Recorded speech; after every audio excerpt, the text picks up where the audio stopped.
tribulação produz a perseverança.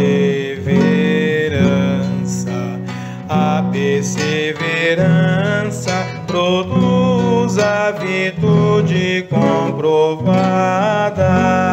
A virtude comprovada produz a esperança. A esperança não decepciona. A esperança não decepciona. A esperança não decepciona. Pelo Espírito de Deus que nos foi dado.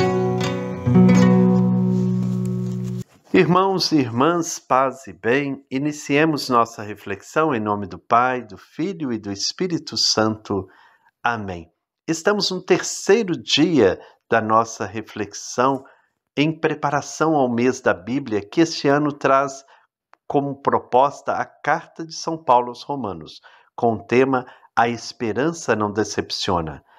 Ontem, Paulo falava contra os pagãos, da sua conduta que não agrada a Deus, a prática da injustiça, a prática do mal. Os judeus aplaudiam, mas hoje é a vez deles, é a vez também dos judeus refletirem sobre sua conduta, se trilham caminhos de vida. Paulo, então, alimenta a esperança de todos.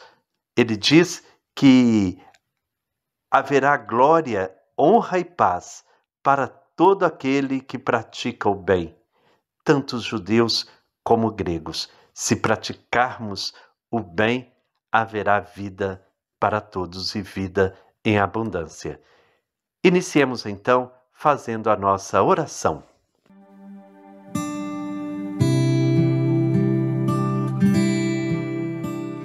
Pai que estais nos céus, neste ano jubilar em que somos chamados a ser peregrinos de esperança, colocamo-nos a meditar a Carta de São Paulo aos Romanos, certos de que a esperança não decepciona. Quando alimentada pela fé em vosso Filho Jesus, pedimos que a vossa graça nos transforme em cultivadores diligentes das sementes do Evangelho, que fermentem a humanidade e o cosmo, na esperança confiante dos novos céus e da nova terra, quando vencidas as potências do mal, se manifestar para sempre a tua glória. Que esse tempo de meditação bíblica reavive em nós, peregrinos de esperança, o desejo dos bens celestes e derrame sobre o mundo inteiro a alegria e a paz do nosso Redentor. A ti, Deus bendito na eternidade, louvor e glória pelos séculos dos séculos. Amém.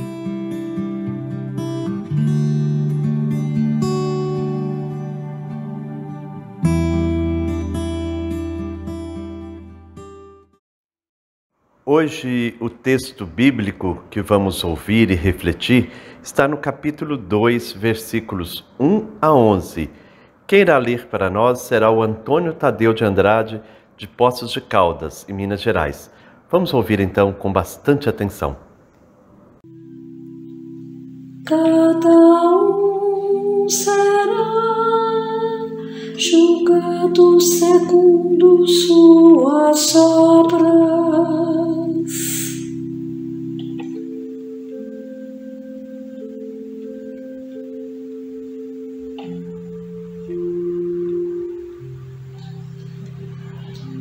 Cada um será julgado segundo suas obras.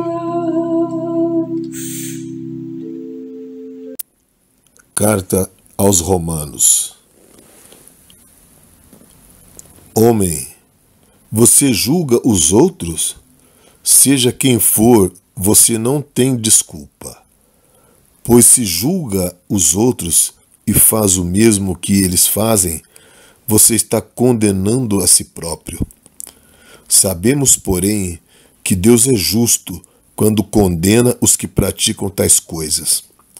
Mas você, que faz as mesmas coisas que condena nos outros, pensa que escapará do julgamento de Deus? Ou será que você despreza a riqueza da bondade de Deus, da sua paciência e generosidade, desconhecendo que a bondade dele convida você à conversão?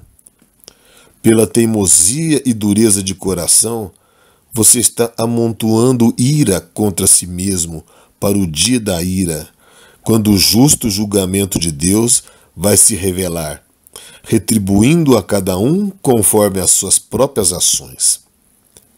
A vida eterna para aqueles que perseveraram na prática do bem, buscando a glória, a honra e a imortalidade. Pelo contrário, ira e indignação para aqueles que se revoltam e rejeitam a verdade, para obedecerem à injustiça.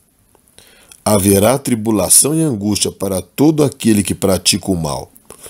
Primeiro para o judeu, depois para o grego.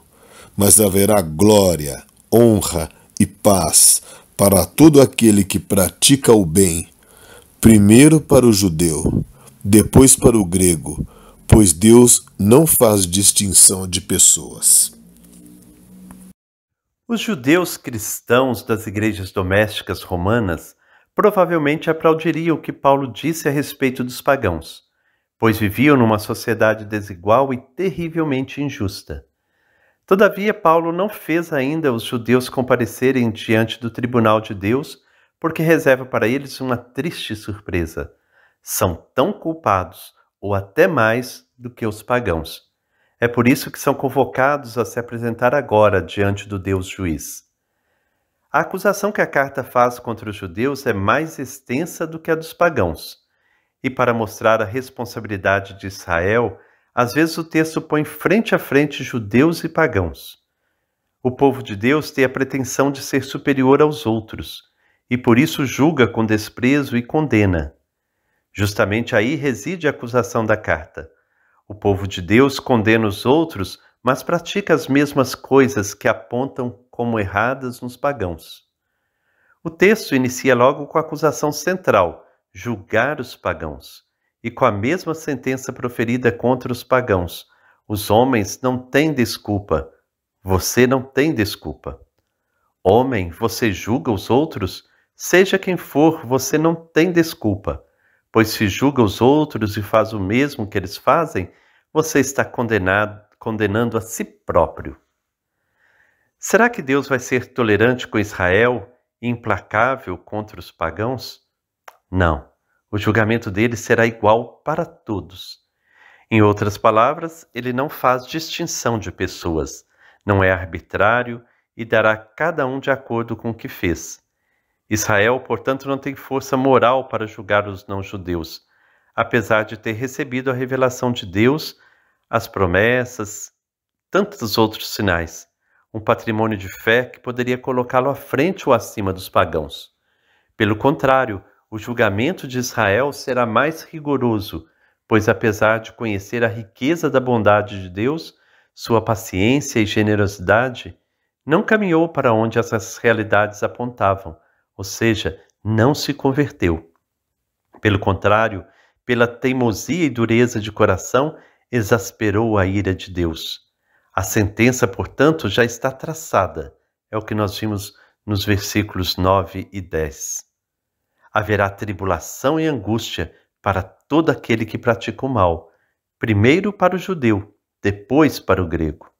Mas haverá glória, honra e paz para todo aquele que pratica o bem, primeiro para o judeu, depois para o grego. Então, que nós que nos consideramos religiosos, não nos julguemos juízes dos outros, condenando-os e muitas vezes fazendo o que eles fazem, ou até pior. A nós que foi dado o conhecimento da palavra, o conhecimento do Evangelho, será exigido muito mais, porque se conhecemos e não praticamos, o mal é maior. Que Deus então nos dê a graça de uma sincera e verdadeira conversão. A marca como Jesus amou, sonhar como Jesus sonhou, pensar como Jesus pensou, viver como Jesus viveu, sentir o que Jesus sentia, sorrir como Jesus sorria. E ao chegar ao fim do dia, eu sei que eu dormiria muito mais feliz. Sentir o que Jesus sentia, sorrir como Jesus sorria. E ao chegar ao fim do dia, eu sei que eu dormiria muito mais feliz. Bom dia, Frei Gilberto. Bom dia, Eliane.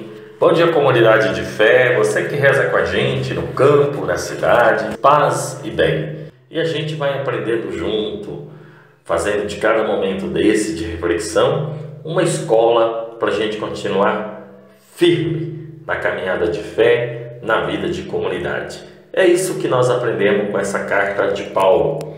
A situação dos judeus é um pouco delicada nessa reflexão, e a narrativa do Frei Gilberto também faz a gente compreender isso. Os judeus já conheciam a Escritura e às vezes eles se comportavam como os pagãos, estavam apegados em determinados costumes que contrariam o projeto de Deus. Nós temos que ficar muito atento em relação a isso, né? Os pagãos às vezes têm ações muito mais libertadoras do que o povo que está assim, dizendo, sou cristão, estou na igreja. E o julgamento de Deus tem como baliza a verdade, a ética, o amor ao próximo.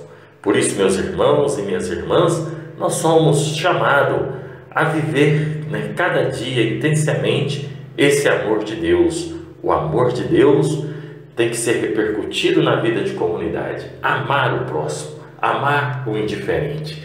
Eu, você, todos nós somos chamados a viver isso. Sentir o que Jesus sentia, sorrir como Jesus sorria. E ao chegar ao fim do dia, eu sei que eu dormiria muito mais feliz. Sentir o que Jesus sentia, sorrir como Jesus sorria. E ao chegar ao fim do dia, eu sei que eu dormiria muito mais feliz. Chegamos ao final então desta reflexão, que ela possa nos ajudar de fato a tomarmos consciência de quantas vezes nós nos escondemos atrás de um discurso religioso e até de uma prática de religião, mas não correspondemos ao projeto de Deus, ao amor de Deus. Que nós possamos reconhecer nossas falhas, nossos erros e passar por um verdadeiro processo de conversão. Que o Senhor, Deus de amor e bondade, Pai misericordioso, nos abençoe. Em nome do Pai, do Filho e do Espírito Santo. Amém. Paz e bem.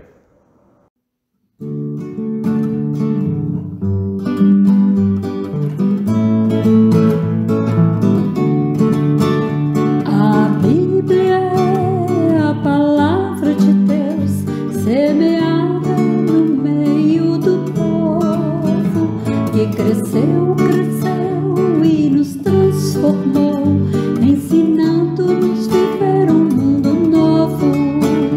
A Bíblia é a palavra de Deus, semeada no meio do povo, que cresceu, cresceu e nos transformou.